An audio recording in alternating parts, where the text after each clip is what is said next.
की जय।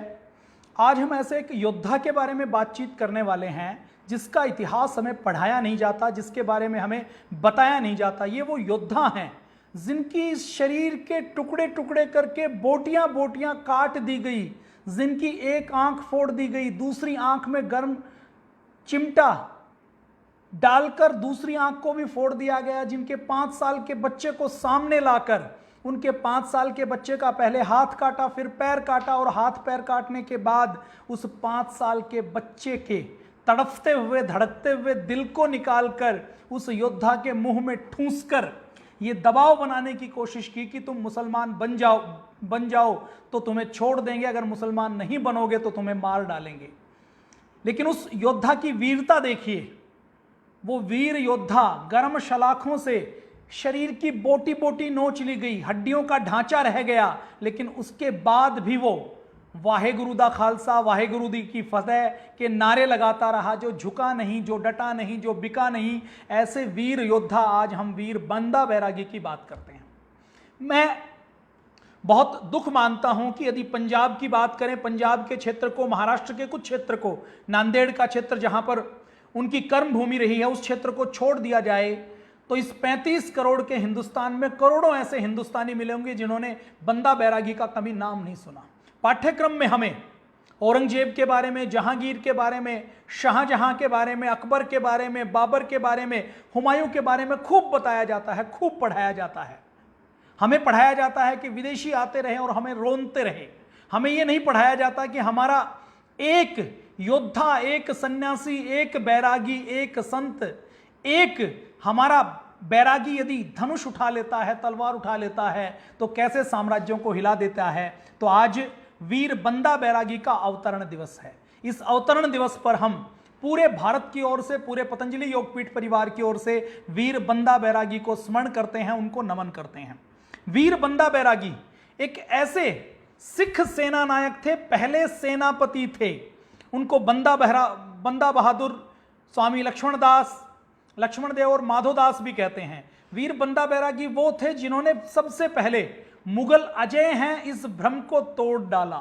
वीर बंदा बैरागी वो थे जिन्होंने 2 छोटे साहिबजादे जिनकी हत्या सरहिंद के नवाब ने की थी, उस हत्या का बदला लिया था। वीर बंदा बैरागी वो थे जिन्होंने गुरु गोविंद सिंह के संकल्प कि हम खालसा पंथ की स्थापना करें, वीर बंदा बैरागी ने खालसा साम्राज्य की स्थापना की थी। वीर बंदा बैरागी वो थे जिन्होंने गुरु नानक देव के नाम पर, गुरु गोविंद सिंह जी के नाम पर मोहरे चलाई, सिक्के चलाने का काम, करेंसी चलाने का काम किया था। वीर बंदा बैरागी वो थे, वो बड़ा नाम है जिन्होंने गुरु तेग बहादुर के हत्यारे जलालुद्दीन को उनके कर्मों की सजा दी। वीर बंदा बैरागी वो थे जिन्होंने साधारण श्रेणी के, निम्न श्रेणी के लोगों को ऊंचा पद दिलवाया। वीर बंदा बैरागी वो थे जिन्होंने गोरक्षा और माताओं बहनों के शील की रक्षा की। वीर बंदा बैरागी वो थे जिन्होंने सरहिंद के नवाब के पाप के घड़े को भरने के बाद उनको उनके मुकाम तक, अंजाम तक पहुंचाया। वीर बंदा बैरागी वो थे जिन्होंने गद्दार हिंदू राजाओं को यह महसूस करवाया कि यदि तुम विदेशी शक्तियों के, विदेशी आक्रमणकारियों के साथ चलोगे तो तुम्हारा भी विरोध होगा। वीर बंदा बैरागी वो थे जिनके नाम से मुगल कांपते थे। वीर बंदा बैरागी वो थे, आपने सुना होगा ना, फिल्मों को देखते हैं तो फिल्मों में हमारे सिख समाज के, हमारे वीर सरदारों का कई बार मजाक उड़ाते हुए दिखाया जाता है। सोशल मीडिया के ऊपर चुटकुले बनाए जाते हैं। जो सच्चा हिंदू है उसको कभी भी सिख समाज के ऊपर, सरदार समाज के ऊपर किसी भी चुटकुले को ना तो फॉरवर्ड करना चाहिए, ना उसके ऊपर हंसना चाहिए। हमारी सिख कौम वो कौम है, जब हिंदुओं के ऊपर अत्याचार हो रहे थे और अत्याचारों से त्रस्त होकर जब कश्मीर के पंडित गुरु गोविंद सिंह जी के पिताश्री के पास पहुंचे कि अब हमें आक्रमण से, आताताइयों से, अत्याचारों से बचाइए, तो उस समय गुरु गोविंद सिंह जी के पिताश्री ने जब कहा कि बलिदान की आवश्यकता है, तो गुरु गोविंद सिंह जी ने आगे बढ़कर कहा कि पिताजी, आपसे अच्छा और कौन धर्मात्मा हो सकता है, बलिदान देना है तो सबसे पहले आप दीजिए। ये खालसा पंथ, ये सिख पंथ हिंदू धर्म की रक्षा करने के लिए, विदेशी आक्रमणकारियों से लोहा लेने के लिए बनाया गया था। तो वीर बंदा बैरागी वो थे जिनसे 12 बजे की जो कहावत चली है ना, कि लोग कई बार मजाक उड़ाते हुए कहते हैं कि 12 बज गए, तो 12 बजे की कहावत मुगलों ने, विदेशियों ने बनाई थी। क्यों? क्योंकि 12 बजते ही, रात के 12 बजे हमारे सिख सैनिक गुरिल्ला युद्ध करते हुए, छापामार युद्ध करते हुए विदेशी हमलावरों के ऊपर, मुगलों के ऊपर, आताताइयों के ऊपर एकदम पागल होकर टूट पड़ते थे और उनको काट डालते थे। इसलिए 12 बजे की यह कहावत बनाई गई कि 12 बजे हैं, इसका मतलब अन्याय और अत्याचार का विरोध होगा। तो वीर बंदा बैरागी को आज हम नमन करते हैं, उनको हम स्मरण करते हैं और आज हम बात करेंगे वीर बंदा बैरागी की वीरता के बारे में, उनकी शहादत के बारे में, उनकी कुर्बानी के बारे में। और मैं ये कहूँगा कि हमारे घर में बच्चे हैं, हमारे घर में बच्चियां हैं, आप किसी विद्यालय से जुड़े हुए हैं, तो वीर बंदा बैरागी की कहानी आप अपने घर के बच्चों को जरूर सुनवाइए। बचपन की सुनी हुई कोई एक कहानी मस्तिष्क के ऊपर, साइकोलॉजी के ऊपर कितना इंपैक्ट कर सकती है, इसका आप और हम अंदाजा नहीं लगा सकते। तो वीर बंदा बैरागी की इस कहानी की हम बात करते हैं। वीर बंदा बैरागी कश्मीर में पुंछ जिले के राजौरी क्षेत्र में 27 अक्टूबर 1670 को इस वीर बंदा बैरागी का जन्म हुआ। बचपन में बड़े दिलेर थे, बड़े साहसी थे, लगातार बचपन की दिलेरी में लगातार पहाड़ों के ऊपर चढ़ जाते थे, शिकार करते थे, तीर चलाते थे, तलवार चलाते थे, कुश्ती करते थे, परंपरागत खेल करते थे, व्यायाम करते थे, घुड़सवारी करते थे और शिकार करते थे। बचपन से ही वीरता के भाव कूट कूट कर उनके अंदर भरे हुए थे। वीर बंदा बैरागी एक बार ऐसे ही शिकार कर रहे थे, तो एक घटना का प्रभाव कैसे पड़ता है वीर बंदा बैरागी की के जीवन में, टर्निंग पॉइंट कहां से आया कि वीर बंदा बैरागी एक बार जब शिकार खेल रहे थे, तो शिकार खेलते खेलते एक हिरनी का उन्होंने शिकार किया। हिरनी के ऊपर तीर चलाया, तीर हिरनी को लगा और हिरनी मर गई। और मरते मरते हिरनी क्योंकि गर्भवती थी तो उसके बच्चे बाहर निकला। उसका बच्चा जब नवजात हिरनी का बच्चा बाहर निकला और उस बच्चे को तड़पते हुए जब वीर बंदा बैरागी ने, उस समय के लक्ष्मण दास ने उस समय जब ये देखा कि ये हिरनी मर गई है, अपनी आंखों के सामने मरते हुए देखा और उस छोटे से नवजात बच्चे को तड़पते हुए देखा, तो उसको ये वैराग्य हुआ कि अब ये शिकार नहीं खेलना, हत्या नहीं करनी, हिंसा नहीं करनी। और उन्होंने उसी समय संकल्प ले लिया कि अब तो वैराग्य धारण करना है, अब हिंसा नहीं करनी, शिकार नहीं करना, किसी को कष्ट नहीं देना। 1 मिनट में, जैसे महर्षि वाल्मीकि जी के बारे में हम सुनते हैं कि उनको 1 मिनट में एकदम वैराग्य का भान हुआ, वैसे ही वीर बंदा बैरागी को वैराग्य लग गया और घर बार छोड़कर वो सन्यासी बन गए। जानकी दास नाम के एक बैरागी सन्यासी थे, उनके शिष्य हो गए, उन्होंने उनका नाम माधोदास बैरागी रख दिया। माधोदास बैरागी बनने के बाद वो कुछ समय तक नासिक में रहे, पंचवटी नाम का एक स्थान है। नासिक के बाद वो नांदेड़ में चले गए और नांदेड़ में जाकर उन्होंने एक आश्रम की स्थापना की। और जब वो बैरागी बने तो बैरागी करते हुए, क्योंकि उनका वैराग्य तो सच्चा वैराग्य था, उन्होंने तप किया, योग बल अर्जित किया, योग से, तप से, मंत्र से उन्होंने बहुत सी सिद्धियां अर्जित की। उनके आश्रम के आसपास उनकी सिद्धि से, उनके तप और बल से उनके नाम की चर्चा बहुत दूर दूर तक होती थी। लोग उनके नाम से, कि साधु सन्यासी होते हुए भी, कि ये साधु कोई कमजोर साधु नहीं है, ये तंत्र से, मंत्र से, अपने मंत्र बल से और सिद्धि से कुछ भी कर सकता है, चारों ओर उनकी बहुत बड़ी मान्यता थी। उनके आश्रम में लोग चढ़ावा चढ़ाने के लिए आते थे और वो उपदेश देने का काम करते थे। गुरु गोविंद सिंह पूरे देश को जगाने के लिए लगे हुए हैं। चमकौर के युद्ध में उनके 2 साहिबजादों ने अपना बलिदान दे दिया है। उसके बाद भी गुरु गोविंद सिंह लगातार देश को उठाने में लगे हुए हैं। गुरु गोविंद सिंह जी का नांदेड़ में आगमन हुआ और जब गुरु गोविंद सिंह जी का नांदेड़ में आगमन हुआ 3 सितंबर 1708 में, तो सिखों के 10वें गुरु गुरु गोविंद सिंह जी को पता लगा कि ऐसे ऐसे एक क्षत्रिय योद्धा वैरागी बनकर, संत बनकर, संत सन्यासी बनकर यहां पर आश्रम बनाकर रह रहा है। तो गुरु गोविंद सिंह जी को महसूस हुआ कि इस समय गौ माता पर अत्याचार हो रहा है, माताओं बहन बेटियों की इज्जत लूटी जा रही है, तो इस समय वैराग्य तो रखना है, लेकिन वैराग्य होते हुए भी, सांसारिक कार्यों में ना पड़ते हुए भी हमें आताताइयों का, विदेशियों का, मुगलों का विरोध करना है, ताकि हम अपनी मातृभूमि को, अपनी भारत माता को बचा सकें। तो गुरु गोविंद सिंह जी, गुरु उस समय के माधोदास बैरागी जी के पास पहुंचे, उनके आश्रम में गए।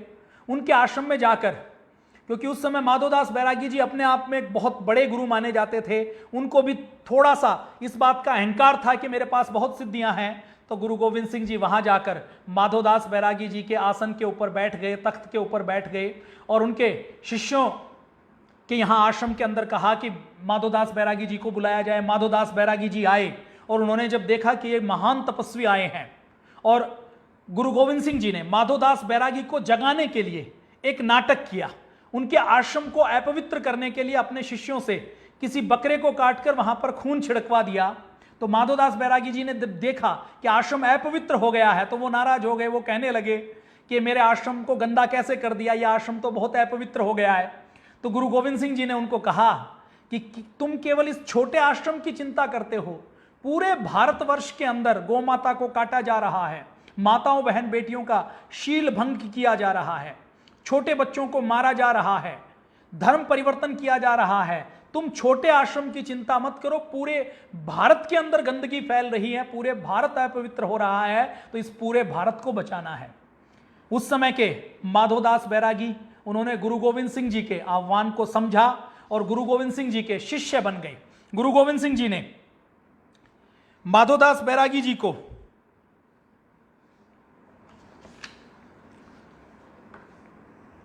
अमृत चखाया। अमृत चखाने के बाद उनको महसूस करवाया कि उनके भीतर एक क्षत्रिय है, एक वीर पुरुष है, और वीर पुरुष और क्षत्रियों के गुण को जगाकर उनको एक संकल्प दिलवाया कि अब मातृभूमि के लिए लगातार संघर्ष करना है, लगातार लड़ना है। गुरु गोविंद सिंह जी की कहानी सारी उस समय के माधोदास बैरागी जी को पता लगी। अमृत छकाने के बाद गुरु गोविंद सिंह जी ने उनको 5 सिख दिए, बाबा विनोद सिंह, बाबा राहन सिंह, बाबा बाद सिंह, बाबा दया सिंह और भाई रण सिंह। 5 सिंहों के साथ उन्होंने उनको नगाड़ा, निशान सिंह, बीर सिंह और संगत के लिए हुक्मनामा दिया कि अब जाओ और जो लाहौर के अंदर वजीर खान आतंक मचाए हुए है, और उस समय देखिए दिल्ली के अंदर मुगल सल्तनत है, छत्रपति शिवाजी महाराज उधर से संघर्ष कर रहे थे 16वीं शताब्दी में, इधर से गुरुओं की हमारी परंपरा संघर्ष कर रही थी। यह भारत तभी बचा है, नहीं तो यह भारत भी अफगानिस्तान की तरह, ईरान इराक की तरह हो जाता। ये भारत यदि बचा है तो उसमें गुरुओं के योगदान का एक बड़ा हिस्सा है, एक बड़ा योगदान है, उनकी बड़ी शहादत है। तो ये सब निशान देने के बाद, 5 सिख देने के बाद, अमृत सखाने के बाद, 5 तीर देने के बाद गुरु गोविंद सिंह जी ने माधोदास बैरागी को नाम दिया वीर बंदा बैरागी, वीर बंदा सिंह बहादुर, और नाम देकर कहा कि अब मुगलों के अत्याचार का बदला लेना है। वीर बंदा सिंह बहादुर को पता लगा कि हमारे गुरु गोविंद सिंह जी के 2 साहिबजादे, गुरु गोविंद सिंह जी के 2 साहिबजादे जिनको जिंदा दीवार में चुनवा दिया गया है, एक साहिबजादे जोरावर सिंह जी, एक साहिबजादे फतेह सिंह जी। आयु कितनी? मात्र 5 साल की, मात्र 9 साल की। 9 साल की और 5 साल की आयु के 2 बच्चों को सरहिंद के नवाब वजीर खान के पास लाया जाता है। नवाब वजीर खान कहता है कि तुम धर्म बदल लो, क्योंकि यदि गुरु के साहिबजादे धर्म बदल लेंगे तो फिर पूरे हिंदुस्तान को मुसलमान बनाने में कोई दिक्कत आने वाली नहीं है। लेकिन उन 2 बच्चों की हिम्मत देखिए, आयु केवल 5 साल की और 9 साल की है। दोनों मना कर देते हैं कि हम अपनी गर्दन कटवा सकते हैं, लेकिन हम धर्म नहीं बदलेंगे। सरहिंद का नवाब लालच देने की कोशिश करता है। आज 5 साल का और 9 साल का एक बच्चा एक चॉकलेट के लिए, एक किसी चिप्स के कुरकुरे के पैकेट के लिए, एक किसी खिलौने के लिए किसी के साथ चल देता है। लेकिन उन बच्चों की, उन गुरुओं के साहिबजादाओं की आप हिम्मत देखिए, इस आयु के अंदर भी वो मना कर देते हैं। वजीर खान लालच देता है, डराने की कोशिश करता है, और वो कहता तुम्हारी गर्दन नहीं उतारेंगे, तुम्हें जिंदा दीवार के अंदर चिनवाएंगे।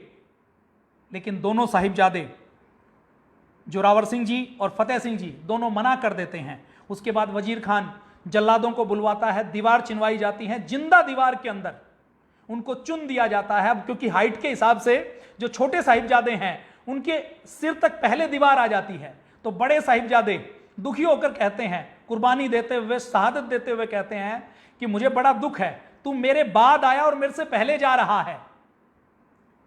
और उसके बाद दोनों साहिबजादाओं को जिंदा दीवार में चुनवा दिया जाता है। और जिंदा दीवार में चुनने के बाद भी दोनों साहिबजादे, सरदार जोरावर सिंह जी और सरदार फतेह सिंह जी, दीवार के अंदर चिनने के बाद भी जो बोले सो निहाल का नारा लगाते रहते हैं, लेकिन वो अपने धर्म से नहीं डिगे।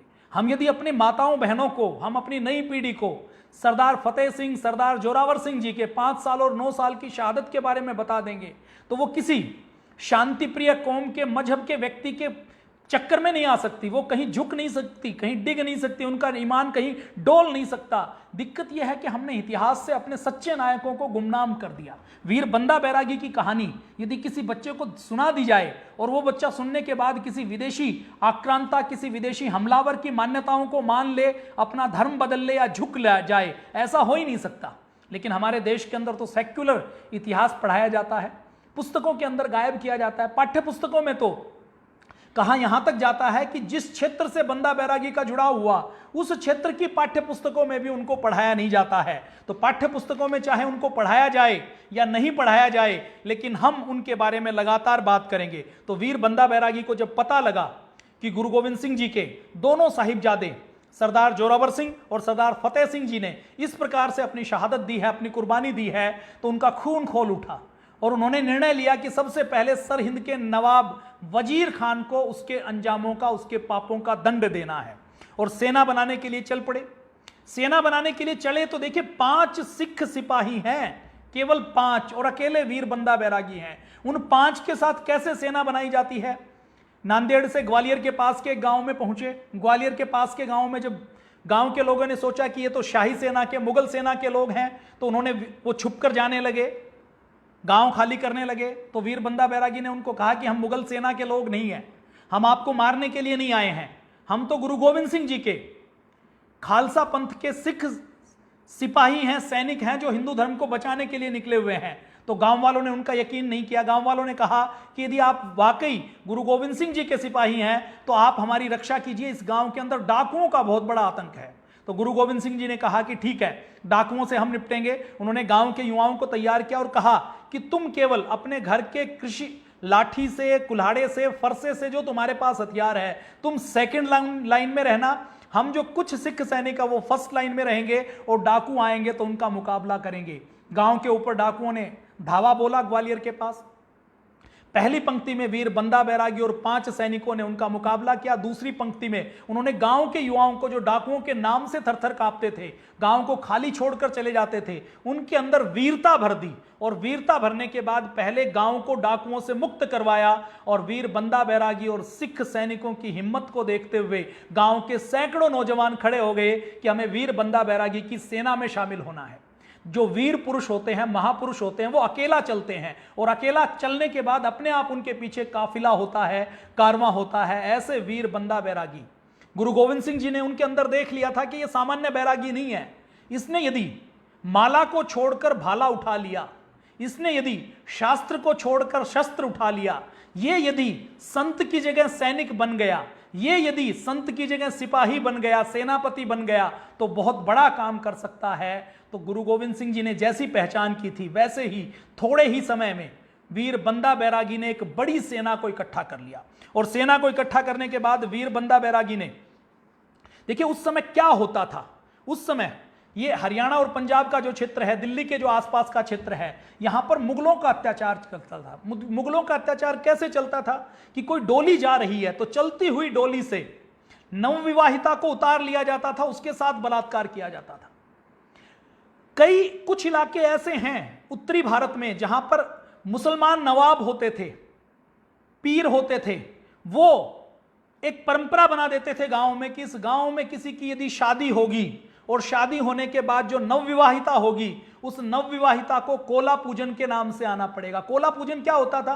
कोला पूजन के नाम से, कोला के नाम से ऐसी गलत गलत प्रथाएं जानते थे कि कोला पूजन के नाम से, कोला के नाम से, जो उस समय नवाबों की, मुसलमानों की जो हवेली होती थी, उस हवेली में नवविवाहिता को ले जाया जाता था, उसके साथ दुष्कर्म किया जाता था। तो इतने पाप अत्याचार उस समय हो रहे थे। उस समय किसी ऐसे सेनापति का खड़ा होना और डटकर विरोध करना और उस समय के हिंदू समुदाय को खड़ा करके एक साथ जोड़ना, ये अपने आप में बहुत बड़ी वीरता का और दिलेरी का काम था। ये दिलेरी का काम करने का काम वीर बंदा बैरागी ने किया। वीर बंदा बैरागी का जीवन, संत का जीवन हो, सिपाही का जीवन हो, सेनापति का जीवन हो, शासक का जीवन हो, वो तो प्रेरणादायक है ही है। उनका युद्ध भी प्रेरणादायक है, लेकिन जब अंत में उनको गिरफ्तार किया जाता है और जो वीरगति देते हैं, वो वीरगति उससे भी ज्यादा प्रेरणादायक है।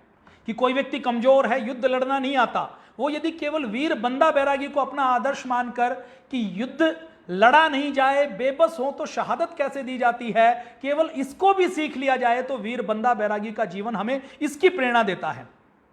अब सबसे पहले वीर बंदा बैरागी जब आना शुरू हुए तो सबसे पहले समाना में यहां सैयद जलालुद्दीन नाम का एक जल्लाद रहना था।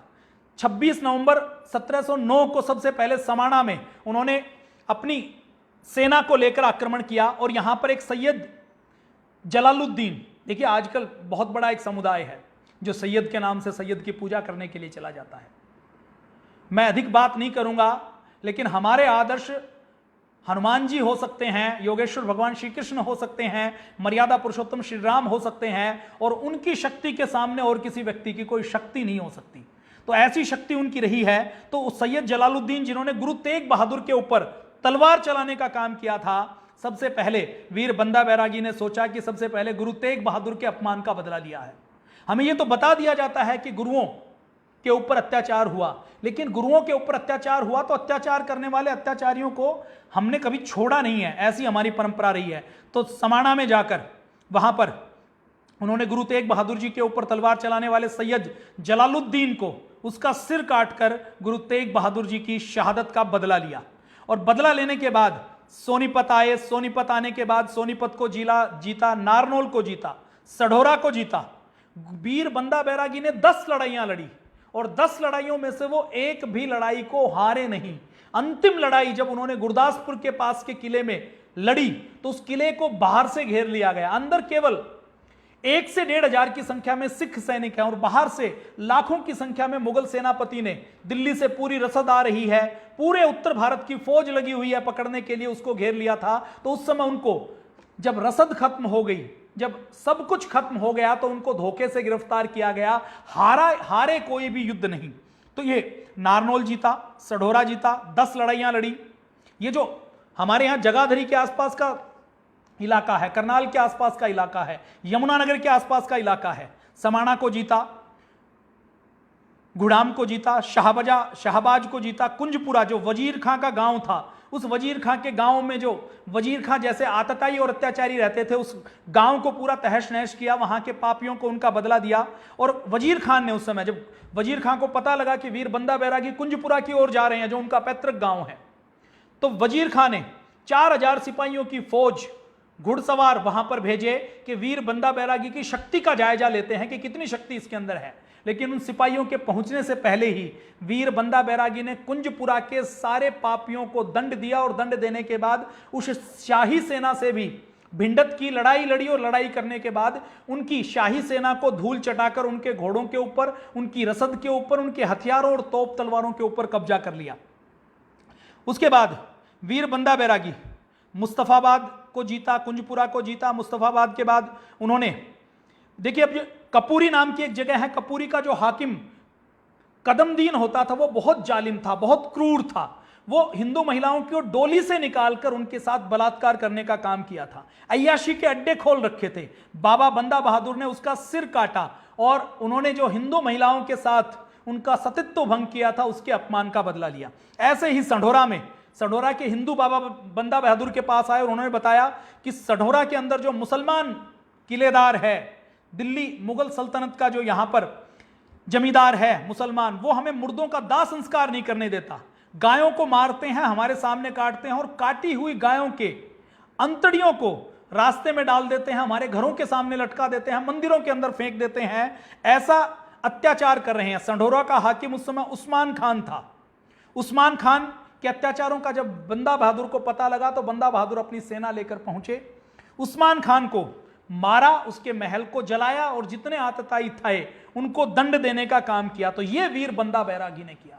हमारे हिंदुओं के ऊपर जो पिछले कई 100 सालों से अत्याचार हो रहे थे, उन अत्याचारों का विरोध करके, शक्ति को जगाकर युवकों के अंदर, हिंदुओं के अंदर ये महसूस करवाया कि तुम किसी से कम नहीं हो, तुम्हारे अंदर भगवान राम का, योगेश्वर भगवान श्री कृष्ण का और वीर हनुमान का खून है, तुम चाहो तो कुछ भी कर सकते हो। फिर 1710 में जब ये पूरा हिस्सा जीत लिया तो इस हिस्से को जीतने के बाद सिख साम्राज्य की स्थापना की, खालसा पंथ की स्थापना की, अपनी करेंसी चलाई, गुरु नानक देव के नाम पर, गुरु गोविंद सिंह जी के नाम पर करेंसी चलाई, अपनी कर व्यवस्था स्थापित की। जमींदारी व्यवस्था, जो मुगलों की जमींदारी व्यवस्था थी, मुगल जो टैक्स के नाम से, टैक्स कलेक्शन के नाम से लूटने का काम करते थे, उसको भंग कर दिया। आपने जमींदारों को कह दिया कि जमीन जोतने वाले की है और जोतने वाले को, किसी भी मुगल जमींदार को, किलेदार को, किसी मुगल सूबेदार को, वजीर खां को, किसी को भी टैक्स देने की आवश्यकता नहीं है। जोतने वाले को जमीन का मालिक बना दिया, अत्याचार बंद कर दिया। उस समय रेप बलात्कार करते थे, गो हत्या होती थी, उसके ऊपर पूरी तरह से प्रतिबंध लगा दिया। एक तरीके से ये जो आज का जो पाकिस्तान है, उसके सिंध का क्षेत्र, पंजाब का क्षेत्र, हरियाणा का क्षेत्र, उत्तर प्रदेश, पश्चिमी उत्तर प्रदेश का कुछ भाग, ये जो भाग लड़ाइयों में होता था, लगातार विदेशी हमलावर यहां से आते रहे, उस पूरे भाग को एक अच्छे साम्राज्य के रूप में बदलने का काम वीर बंदा बैरागी ने किया। जिन जिन मुसलमानों ने मंदिरों को तोड़कर मस्जिदें खड़ी की थी, मूर्तियों को खंडित किया था, धर्म ग्रंथों को अपवित्र किया था, उन सबको उनके कर्मों का दंड दिया। एक एक को ढूंढकर उनको मारने का काम वीर बंदा बैरागी ने किया था। आप में से हो सकता है फेसबुक के ऊपर कुछ मुस्लिम भाई हों। देखिए, आप तो वो हिंदू भाई हैं, ज्यादातर यहां पर भारत में आज भी अरब से आया हुआ कोई मुसलमान नहीं है। दिक्कत यह है कि आज आपके और हमारे पूर्वज एक हैं। उस समय वीर बंदा बैरागी की सेना में मुस्लिम समाज के लोग भी काम करते थे, और वीर बंदा बैरागी की महानता देखिए। छत्रपति शिवाजी महाराज की तरह वीर बंदा बैरागी की सेना के अंदर 5000 से अधिक मुस्लिम सैनिक लड़ने का काम करते थे अन्याय और अत्याचार के विरुद्ध। वो मुस्लिम सैनिक भी ये मानते थे कि ये विदेशी हमलावर हमारे देश के ऊपर आक्रमण करके हमारे देश को नष्ट करने के लिए आए हैं, तो इनसे विरोध करना हमारा कर्तव्य है, हमारी जिम्मेदारी है। तो वीर बंदा बैरागी की सेना के अंदर जितने मुस्लिम सैनिक थे, उनको भी अपने धर्म का पालन करने की अनुमति थी, नमाज पढ़ने की अनुमति थी, लेकिन अत्याचार करने की अनुमति किसी को नहीं थी। तो यह वीर बंदा बैरागी ने किया। अब वीर बंदा बैरागी का अगला उद्देश्य था सरहिंद के नवाब वजीर खान को उसके अंजाम तक पहुंचाना। गुरु गोविंद सिंह जी के दोनों साहिबजादों को, जिन्होंने जिंदा दीवार में चुनवा दिया था, उनको उनके पापों के दंड देने का एक अगला उद्देश्य था। नवाब वजीर खान को भी पता लग गया, सरहिंद के नवाब को, कि अब जो मेरी टक्कर होने वाली है वो सामान्य टक्कर नहीं है। तो मुगल बादशाह से लिखकर उसने लाहौर, एलनाबाद, दक्षिण में हिसार से लेकर दिल्ली तक की पूरी फौज को इकट्ठा कर लिया। पूरी फौज को इकट्ठा कर लिया कि अब एक बड़े दुश्मन के साथ टक्कर होने वाली है। और सरहिंद का नवाब वजीर खान बहुत डरा हुआ था। वीर बंदा बैरागी की फौज में 3 तरह के सिपाही थे उस समय। एक वो जो धर्म के लिए लड़ने वाले थे, एक वो जो वेतन के लिए फौज में काम करते थे, और तीसरे वो थे जो उस समय केवल फौज में इसलिए शामिल हो गए कि कहीं दुश्मन देश के इलाके में हम जब जीतेंगे तो उसके जीतने में हमें लूट का कुछ माल मिल जाएगा, जीतेंगे तो उस इलाके से हमें कुछ धन संपत्ति मिल जाएगी। तो नवाब वजीर खान की सेना बहुत बड़ी थी, वीर बंदा बैरागी की सेना बहुत छोटी थी। युद्ध हुआ। युद्ध में नवाब वजीर खान के पास तोपें थी, तोपें चलाई गई। तोपें चलाने के बाद वीर बंदा बैरागी की सेना में जो वेतन भोगी लोग थे और जो लूटमार करने के लिए जो कुछ मिल जाए इसके लिए सेना में शामिल हुए थे, वो लोग मैदान छोड़कर भाग गए। और वीर बंदा बैरागी के साथ चुने हुए कुछ हजार वो सिख सिपाही, वो सैनिक, वो खालसा पंथ के पक्के वीर बच गए, जिनको अपनी प्राणों की परवाह नहीं थी, जो धर्म युद्ध लड़ रहे थे, जो देश को बचाने के लिए लड़ रहे थे। और उन थोड़े से सैनिकों ने सरहिंद के नवाब वजीर खान की फौज के साथ टक्कर ली। वजीर खान की फौज के साथ जब टक्कर ली तो लगातार टक्कर होती, एक एक सिख सैनिक ने कई आतताइयों को, दुश्मनों को तलवारों से काट डाला। फिर जब सरहिंद के नवाब को देखा तो वीर बंदा बैरागी के साथी बाबा फतेह सिंह ने सरहिंद के नवाब के पास जाकर, वजीर खान के पास जाकर इतनी जोर से तलवार चलाई कि उनके कंधे का कवच भी टूट गया और कंधे से काटते हुए उनको 2 हिस्सों में काट दिया। और इस तरीके से वीर बंदा बैरागी और बाबा फतेह सिंह ने हमारे दोनों साहिबजादों को जिंदा दीवार में चुनवाने वाले विदेशी हमलावर को उसके अंजाम तक पहुंचाने का काम किया। ऐसे वीर बंदा बैरागी थे। अब गुरु तेग बहादुर जी की हत्या का बदला ले लिया। जितने मुसलमान माताओं बहनों के ऊपर बलात्कार करते थे, देश के अंदर अत्याचार करते थे, अन्याय करते थे, उनको उनके अंजाम में पहुंचा दिया। तो लोगों के अंदर जोश बहुत बढ़ गया और लोग मुगल सेना का, मुगल सल्तनत का, दिल्ली के सारी सेना का, उनके सारे जमींदार, किलेदार, जितने भी लोग थे, उन सबका खूब खुले दृष्टि से, खुले तरीके से विरोध करना शुरू हो गए। और वीर बंदा बैरागी ने उस समय के जनमानस के अंदर ऐसे गौरव का भाव भर दिया कि तुम्हारे अंदर इतनी वीरता है कि कोई भी आक्रमणकारी आए, आतताई आए, वो तुम्हें जीत नहीं सकता। तो ऐसे वीर बंदा बैरागी का इतिहास हमारा इतिहास है। दिक्कत इस बात की होती है कि एक व्यक्ति पहली से लेकर 10वीं तक पढ़ता है, 10वीं से लेकर वो +2 करता है, ग्रेजुएशन करता है, पोस्ट ग्रेजुएशन करता है, और तो और इतिहास में PhD कर लेता है, तो भी उनको केवल इन हमलावरों के बारे में पढ़ाया जाता है कि अकबर कौन था, बाबर कौन था। भारत के अंदर अकबर, बाबर, औरंगजेब, शाहजहां, जहांगीर का इतिहास भारत के पूरे इतिहास का एक नाखून के बराबर भी नहीं है। वो हिस्सा केवल जो 200, 300, 400 साल का हिस्सा है, वो नाखून के बराबर हिस्सा है। और इसी बाबर को, अकबर को, हुमायूं को, जहांगीर को, शाहजहां को, औरंगजेब को, रानी दुर्गावती से लेकर अहिल्याबाई होलकर से लेकर रानी चिन्नम्मा से लेकर संभाजी महाराज से लेकर छत्रपति शिवाजी से लेकर राणा सांगा से लेकर महाराणा प्रताप से लेकर, इन सब ने बार बार धूल चटाई है। ये कोई सम्राट नहीं थे, ये सम्राट तो केवल वामपंथी इतिहासकारों के बनाए हुए हैं। ये ऐसे लुटेरे थे जिनको वहां पर खाने पीने के लिए कुछ नहीं था, और जो खाने पीने के लिए, कुछ लेने के लिए, कुछ जीने के लिए कि यहां पर हमें कुछ मिल जाएगा, कुछ घुड़सवारों के साथ आए थे। ये कोई सम्राट नहीं थे, ये कोई राजा नहीं था, ये सिर्फ लुटेरे थे। और इन लुटेरों को हमें केवल लुटेरों की दृष्टि से ही देखना होगा। छप्पर छीरी का युद्ध हुआ। छप्पर छीरी के युद्ध में सरहिंद के नवाब वजीर खान को मार दिया गया, और वजीर खान को मारने के बाद तो पूरे खालसा पंथ में, खालसा साम्राज्य में वीर बंदा बैरागी के नेतृत्व में पूरे समाज का मनोबल बहुत ऊंचा था। और अब इस समाज के मनोबल में वीर बंदा बैरागी को देखकर पूरी मुगल सल्तनत ने यह सोचा कि अगर वीर बंदा बैरागी को रोका नहीं गया तो पूरे भारत के अंदर विदेशी दुश्मनों का समूल बीज नाश हो सकता है। तो उन्होंने अपनी सारी शक्ति इकट्ठी करके वीर बंदा बैरागी को घेरने के लिए गुरदास नंगल गांव के पास उनका जो किला था उसको घेर लिया गया। उस समय दिल्ली का बादशाह होता था बादशाह फरुख सियर। उसकी शाही फौज ने अब्दुल समद खां के नेतृत्व में गुरदासपुर जिले के धारीवाल क्षेत्र के गुरदासपुर नंगल में हमारे लगभग 1,500 सिख सैनिकों के साथ वीर बंदा बैरागी थे। उनको धोखे की सूचना के ऊपर किसी मुखबिर ने किसी गद्दारी करते हुए शाही सेना को सूचना दे दी। वीर बंदा बैरागी को कुछ हजार सिपाहियों के साथ वहां पर घेर लिया गया। वीर बंदा बैरागी लड़ते रहे, रसद उनके पास खड़ी हो गई, खत्म हो गई। रसद खत्म होने के बाद बाहर लाखों की संख्या में मुगल सैनिक हैं, और लाखों की संख्या के अंदर कुछ हजार की संख्या में, केवल 1,500 की संख्या में हमारे सिख सैनिक हैं।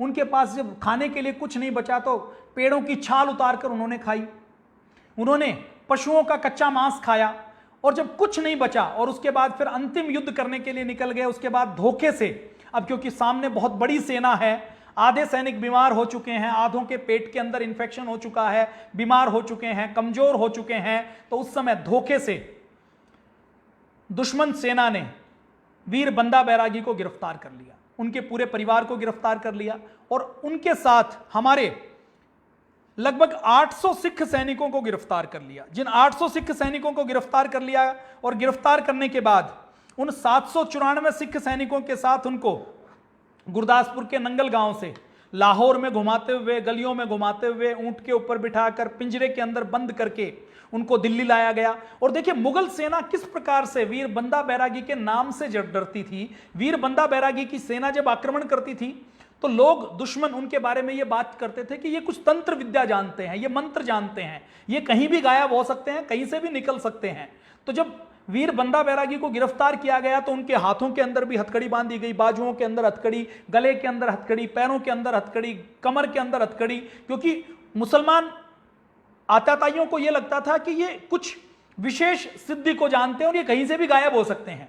2 नंगे तलवार लिए हुए लोगों को उनके पिंजरे के साथ 24 घंटे लगाया गया और उनको फिर पिंजरे में बंद किया गया बेड़ियां बांध करके। उनको लगता था कि वीर बंदा बैरागी कहीं गायब ना हो जाए, और गायब हो गया तो ये हमें छोड़ेगा नहीं, तो उनको कैद करके उनको दिल्ली में लाया गया। दिल्ली में आज जो लेडी होर्डिंग लाइब्रेरी है, उस लेडी होर्डिंग लाइब्रेरी के पास एक धार्मिक मस्जिद होती थी, वहां पर उनको लाया गया, उनको कैद कर दिया गया। मार्च में उनको फरवरी में वो उनको कैद किया गया, फरवरी में उन्होंने समर्पण किया, कैद किया गया। 5 मार्च से लेकर 12 मार्च तक उनको लेडी होर्डिंग लाइब्रेरी जहां पर है वहां पर लाया गया।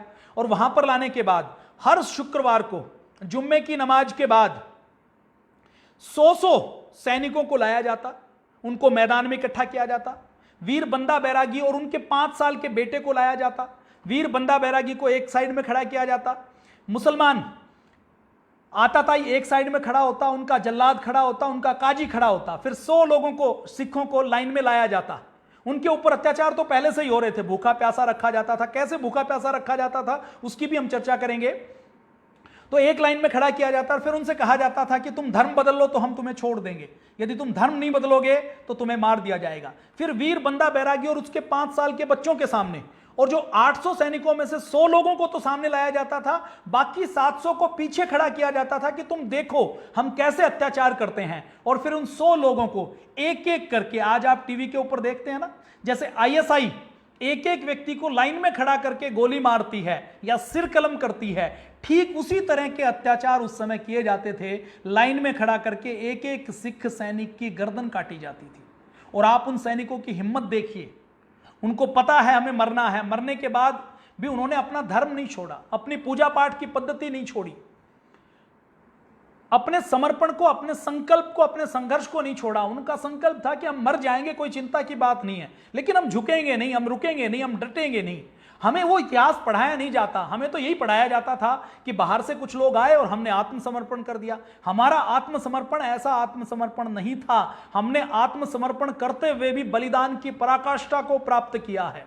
हमने बलिदान की वो परंपराएं पूरे देश व दुनिया के सामने रखी हैं, जिनका कोई दूसरा उदाहरण दुनिया के 200 देशों में कहीं लगता नहीं है। वीर बंदा बैरागी, इजराइल तो अभी बना है 1948 में, इजराइल से भी 200 साल पहले, 300 साल पहले इजराइल जो आज छापामार पद्धति से इजराइल जो अटैक करता है कि छोटा सा देश है लेकिन 6 बड़े देश उसके दुश्मन है, लेकिन वो एक साथ अटैक करके भी इजराइल को हरा नहीं सकते। ऐसे ही वीर बंदा बैरागी के सैनिक अटैक करते थे। बस उस गौरव को जानने की, उस गौरव को पहचानने की आवश्यकता है। तो 100 लोगों को लाया जाता था, जुम्मे की नमाज के बाद उनका सिर काट दिया जाता था।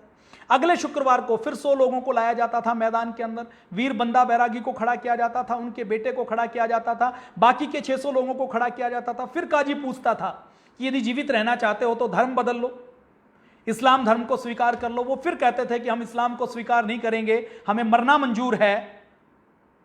फिर उनका सिर काट दिया जाता था। ऐसे हर शुक्रवार को 2 महीने तक हर शुक्रवार को 100 लोगों को, 100 सिख सैनिकों ने हंसते हंसते अपनी गर्दन कटवानी मंजूर की, लेकिन झुकना और रुकना मंजूर नहीं किया। अब अंत में जब 800 के 800, 794 हमारे सिख सैनिक जब अपना बलिदान दे देते हैं, तो फिर अंतिम शुक्रवार को वीर बंदा बैरागी को लाया जाता है। वीर बंदा बैरागी और उनके बेटे को लाया जाता है। वीर बंदा बैरागी की धर्मपत्नी ने कुएं में कूदकर अपने शरीर का प्राणांत कर लिया था। यह भारत की गौरवशाली परंपरा रही है कि दुश्मन व्यक्ति के हाथ में नहीं पड़ना, जिससे कि कोई कमजोरी हमारे वीर सैनिकों को हो। इसलिए हमारी माताएं बहनें भी अपना सर्वोच्च बलिदान करते हुए जौहर कर लेती थी। रानी पद्मिनी का नाम आपने सुना होगा, रानी पद्मिनी का नाम आपने नहीं सुना हो तो इसी फेसबुक पेज के ऊपर जौहर के नाम से, सती प्रथा के नाम से एक एपिसोड है 1 घंटे का, आप उसको जरूर सुन लीजिएगा। और माताओं बहनों को तो वो विशेष रूप से सुनने की आवश्यकता है कि हमारा देश कोई झुकने वाला, बिकने वाला, गिरने वाला देश नहीं रहा। हमारे यहाँ माता सीता की परंपरा है, माता सावित्री की परंपरा है, रानी चन्नम्मा की परंपरा है, हमारे यहाँ रानी लक्ष्मीबाई की परंपरा है, जो हंसते हंसते अपने प्राण दे देती हैं, लेकिन अपने संकल्पों के साथ, अपने सिद्धांतों के साथ समझौता नहीं करती हैं। तो अंतिम शुक्रवार को फिर बंदा बैरागी को लाया जाता है, जंजीरों में जकड़े हुए हैं, पिंजरे से बाहर निकाला जाता है। अब बादशाह खुद आता है कि वीर बंदा बैरागी को देखना है तो मैं खुद देखूं। 16 जून का दिन होता है, 16 जून के दिन नमाज के बाद उनको लाया जाता है। बादशाह फरुख शियार खुद आता है। खुद आने के बाद काजी होता है, जल्लाद सामने खड़ा होता है, बंदा बैरागी से फिर पूछता है कि 800 लोगों को तो हम मार चुके हैं तुम्हारे सामने, अब तुम्हारे साथ तो इससे भी बुरा सुलूक किया जाएगा, या तो तुम धर्म बदल लो नहीं तो तुम्हें छोड़ा नहीं जाएगा। वीर बंदा बैरागी फिर मना कर देता है। मना करने के बाद वीर बंदा बैरागी के सामने उसके बच्चे को लाया जाता है। देखिए 800 सैनिकों की हत्या क्यों की उन्होंने इसलिए हत्या की कि ताकि साइकोलॉजिकल इफेक्ट डाला जा सके। ये आईएसआईएस वाले ऐसे वीडियो रिलीज क्यों करते हैं? इसलिए करते हैं ताकि साइकोलॉजिकल डर पैदा किया जा सके। वीर बंदा बैरागी तो वो नाम था जिसके नाम से मुगल थर थर कांपते थे। वीर बंदा बैरागी का नाम ले देते थे तो उनकी पैंट गीली हो जाती थी। वीर बंदा बैरागी वो थे जिसके नाम से मुगल आक्रांताओं की सेना तितर बितर हो जाती थी कि बंदा बैरागी की सेना आ गई, कोई झूठ ही कह देता था। तो ऐसे वीर बंदा बैरागी थे। तो वीर बंदा बैरागी और उनके सिख सैनिकों को साइकोलॉजिकल डर पैदा करने के लिए 100 को मारा गया, 800 लोगों को सामने मार दिया गया, लेकिन वीर बंदा बैरागी के मन में कोई डर नहीं है। उनके छोटे से बच्चे को उनके सामने हाथ काट दिया जाता है, फिर पैर काट दिया जाता है, और फिर जल्लाद को बादशाह फर्रुखसियार इशारा करता है, जल्लाद छोटे से बच्चे की छाती को चीरता है, अंदर से धड़कते हुए दिल को निकालता है, और दिल निकालकर वीर बंदा बैरागी की मुंह में ठूसने की कोशिश किया जाता है। पहले तो मारने से पहले वीर बंदा बैरागी को खंजर दिया जाता है कि तुम अपने हाथों से अपने बेटे को मारो, लेकिन वीर बंदा बैरागी दृढ़ता से मना कर देते हैं।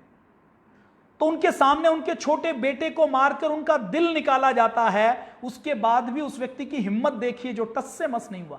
कैद के अंदर यातनाएं हैं, खाना पीना नहीं मिल रहा है, कैद के अंदर अत्याचार किए जाते हैं, उन अत्याचारों से भी जो झुका नहीं, टॉर्चर से जो कभी जिसके टस से मस नहीं हुआ, उसके बाद वीर बंदा बैरागी के सामने जब बादशाह फर्रुखसियार ये सोचता है कि अब इतने अत्याचार मैंने किए हैं, अब भी मैं इसको डिगा नहीं पाया, तो ये युद्ध जीतकर भी मैं हार जाऊंगा। अगर वीर बंदा बैरागी इस्लाम कबूल नहीं करता है तो ये मेरी बहुत बड़ी हार होगी।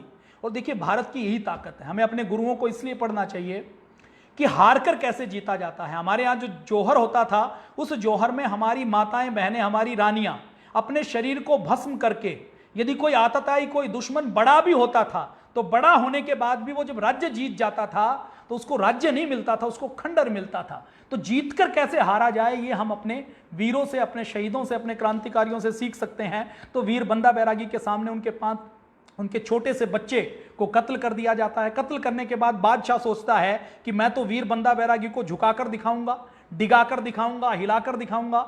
लेकिन बादशाह जब देखता है कि ये वीर बंदा बैरागी तो हिल नहीं रहा, तो उसको खूब खिसियाट होती है, और खिसियाट में वो जल्लाद को कहता है कि वीर बंदा बैरागी की एक आंख फोड़ दो। एक आंख के अंदर खंजर मार दिया जाता है, दूसरी आंख के अंदर गर्म खंजर मार दिया जाता है। वीर बंदा बैरागी तब भी दर्द होने के बाद भी गुरु ग्रंथ साहिब का पाठ करते रहते हैं, लेकिन हिलते नहीं। उसके बाद फिर बादशाह फर्रुखसियार और तमतमा जाता है कि ये मैं इसको झुका नहीं पा रहा, मैं दिल्ली का बादशाह हूं, मेरे पास सारी सेना है और ये जंजीरों में कैद है, फिर भी मैं इसको हरा नहीं पा रहा हूं। तो वो जल्लाद को हुक्म देता है, गर्म चिमटा लाया जाता है और गर्म चिमटे से मांस की एक एक बोटी नोच ली जाती है। आप एहसास कीजिए कितना दर्द रहा होगा। आंखें निकाल दी, बेटे को सामने मार दिया, और एक एक बोटी को नोचा जाता है। हर बोटी को नोचने के साथ फिर पूछा जाता है कि इस्लाम कबूल कर लो, लेकिन वीर बंदा बैरागी फिर मना करता है। जब सारी बोटियां नोचने के बाद हड्डियों का ढांचा रह जाता है, फिर भी वीर बंदा बैरागी अपने संकल्प से डिगते नहीं है। यह हमारा इतिहास रहा है। इस वीर बंदा बैरागी के इतिहास को आपको और हमें जानने की, पढ़ने की जरूरत है, और इस इतिहास को हमें अपने बच्चों को बताने की जरूरत है। अपने बच्चों को हमने यदि वीर बंदा बैरागी को पढ़ा दिया, संभाजी महाराज को पढ़ा दिया, यदि छत्रपति शिवाजी को पढ़ा दिया, तो वो कभी डिग नहीं सकते, वो कभी हिल नहीं सकते, वो किसी लालच और अत्याचार में आ नहीं सकते। तो इतना होने के बाद भी जब वीर बंदा बैरागी डिगते नहीं है, तो उनको हाथी के नीचे कुचलवा दिया जाता है। हाथी के नीचे कुचलवा कर उस मुगल बादशाह ने चाहे अपने आप की जीत मान ली हो, लेकिन ये मैं मानता हूं कि वीर बंदा बैरागी की जीत है, कि वीर बंदा बैरागी के संकल्प को मुगल सेना लाख अत्याचारों के बाद भी तोड़ नहीं सकी। तो इस इतिहास को हमें जानने की, हमें पढ़ने की, हमें समझने की और इसके ऊपर अमल करने की आवश्यकता है। तो आज ऐसे महापुरुष का अवतरण दिवस है, तो ऐसे महापुरुष को हम नमन करते हैं, उनको प्रणाम करते हैं। उन्होंने भारत में जन्म लिया, और ऐसे महापुरुष के बारे में दुख की यह बात है कि हमें किताबों में नहीं पढ़ाया जाता, समाचार पत्रों में सीरियल नहीं बनते। ऐश्वर्या राय का घाघरा कितने किलो का है, उसको किसने बनाया, इसके बारे में खूब खबर छापी जाती हैं, न्यूज के बड़े बड़े आर्टिकल आ जाते हैं, लेकिन बंदा बैरागी के ऊपर प्रोग्राम बनाने की फुर्सत किसी को नहीं है। तो आज हमें वीर बंदा बैरागी की शहादत को नमन करते हैं। उनकी शहादत को नमन करते हुए आज ये संकल्प लेते हैं कि उन्होंने जिस भारत को बनाने का संकल्प लिया है, उस भारत को बनाने के संकल्प के लिए हम उतना बड़ा बलिदान तो नहीं दे सकते, लेकिन जो हम कर सकते हैं वो अपने भारत के लिए करेंगे। और ये गुरुओं की परंपरा ऐसी महान परंपरा रही है। हमारे गुरु अर्जुन देव जी को गर्म तवे के ऊपर उनको गर्म तवे के ऊपर बैठा दिया गया और गर्म तवे की यातना देकर ये पूछा गया कि धर्म बदल लो। उन्होंने मना कर दिया कि धर्म नहीं बदलेंगे। हमारे गुरु तेग बहादुर, गुरु अर्जुन देव जी से लेकर जो गुरुओं की परंपरा है, किसी के शरीर को आरे से चीर दिया गया, लेकिन वो डिगे नहीं, वो झुके नहीं, वो अपने संकल्प से नहीं डिगे, वो अपने धर्म से नहीं डिगे, अपनी परंपराओं से नहीं डिगे।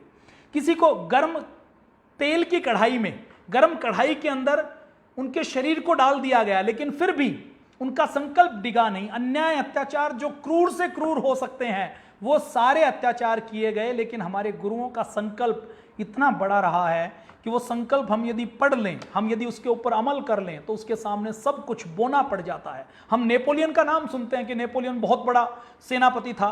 नेपोलियन गुरु बंदा बहादुर सिंह जी के पैर की धूल के बराबर भी नहीं था।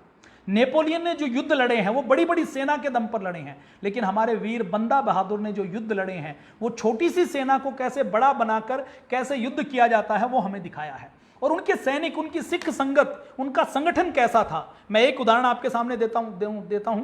जब 800 सैनिकों को कैद किया हुआ था, तो अंधेरे कालकोठरी के अंदर कैद किया हुआ, तो मुगल सैनिक एक कालकोठरी के अंदर 4 सैनिकों को कैद किया हुआ है। तो उन 4 सैनिकों के बीच में रोशनदान से मुगल सैनिक 2 रोटियां फेंक देते हैं, और जब वो 2 रोटियां फेंकते हैं तो वो देखते हैं अब कैसे झगड़ा करते हैं मुगल सैनिक। लेकिन गुरु गोविंद सिंह जी की फौज देखिए, रोशनदान से 4 सैनिकों के बीच में 2 रोटियां आती हैं पूरे दिन की। तो जो जवान सैनिक है ना, वो ये कहते हैं कि हम तो अभी जवान हैं, ये जो बुजुर्ग बाबा 2 सैनिक है ना, एक एक रोटी ये खा लेंगे। और जो बुजुर्ग सिख सैनिक हैं वो ये कहते हैं कि हम तो बुजुर्ग हो गए, हमें तो मरना ही है, तुम ये रोटी खाकर मजबूत बनो ताकि तुम अत्याचारियों के साथ लड़ सको। ऐसा संगठन तैयार किया था। एक हमारे वीर बंदा बहादुर के सेनापति थे, एक जनरल थे बाज सिंह। उनके किस्से बहुत पूरी दुनिया में, पूरे उत्तर भारत के अंदर प्रचलित थे।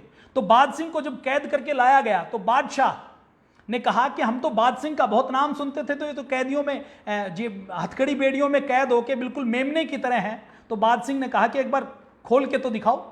अब बादशाह ने कहा कि चलो खोल दो, दरबार है, मुगल सैनिक बहुत हैं और वो निहत्था है, वो क्या करेगा।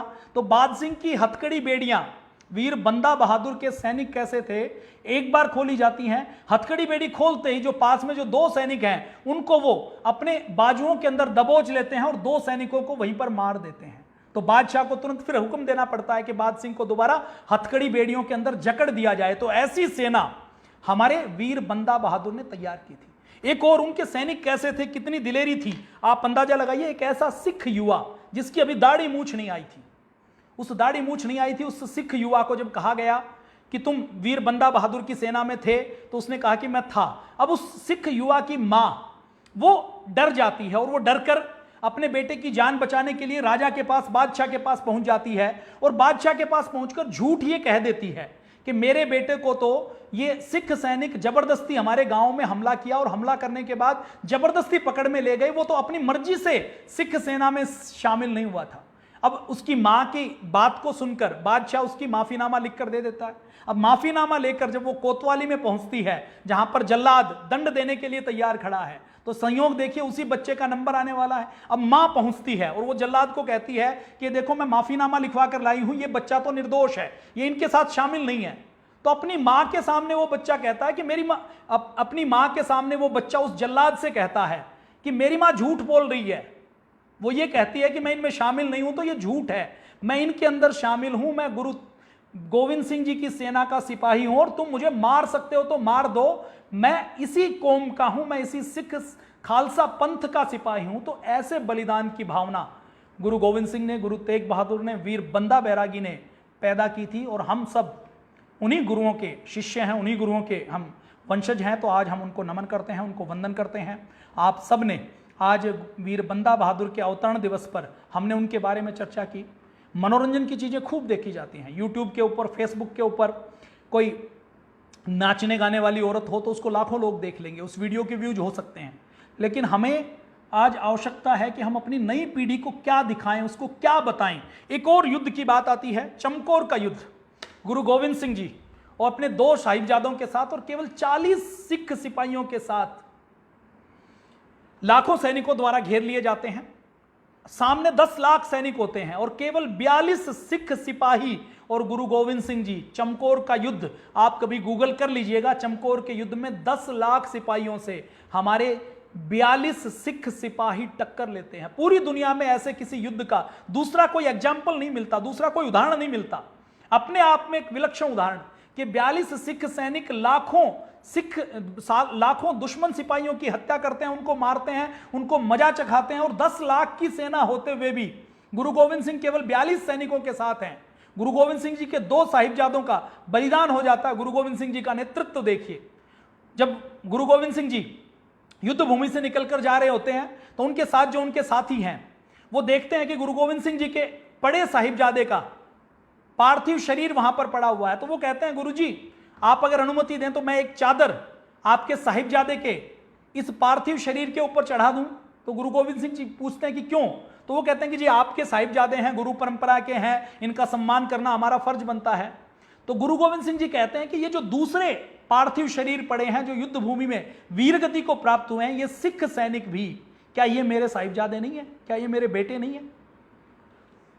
अगर तुम सबके ऊपर चद्दर डाल सकते हो तो इनके पार्थिव शरीर के ऊपर चद्दर डालो, केवल मेरे बेटे के ऊपर चद्दर डालने की आवश्यकता नहीं है।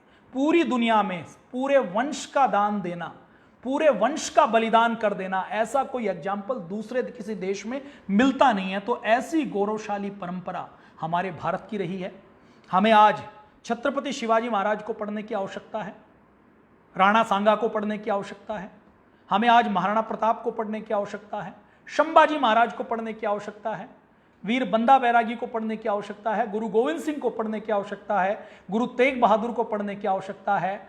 और उनकी वीरता से, उनकी शहादत से, उनके बलिदान से, उनके संकल्प से, उनके संघर्ष से हमें प्रेरणा लेने की आवश्यकता है। और भारत के यदि कुछ लाख युवाओं ने, कुछ हजार युवाओं ने यदि गुरु गोविंद सिंह जी से प्रेरणा ले ली, बंदा बहादुर से प्रेरणा ले ली, छत्रपति शिवाजी से प्रेरणा ले ली, चाणक्य से प्रेरणा ले ली, यदि संभाजी महाराज से प्रेरणा ले ली, तो भारत इजराइल बन जाएगा। भारत को फिर कोई हरा नहीं सकता, भारत को फिर कोई दबा नहीं सकता, भारत को विश्व गुरु बनने से फिर कोई रोक नहीं सकेगा। तो ऐसा भारत हमें बनाना है। आपको ये वीडियो अच्छा लगा हो तो आप इसको शेयर कर सकते हैं, इस पेज को आप लाइक कर सकते हैं। और इसके साथ साथ जो आस्था टीवी के ऊपर, वैदिक चैनल के ऊपर जो दर्शक हमारे 7:30 से 8 बजे तक आने वाले राष्ट्र गौरव कार्यक्रम को देखते हैं, वो दर्शक रोज टाटा और एयरटेल के ऊपर राष्ट्र गौरव के कार्यक्रम को देख सकते हैं। और जो दर्शक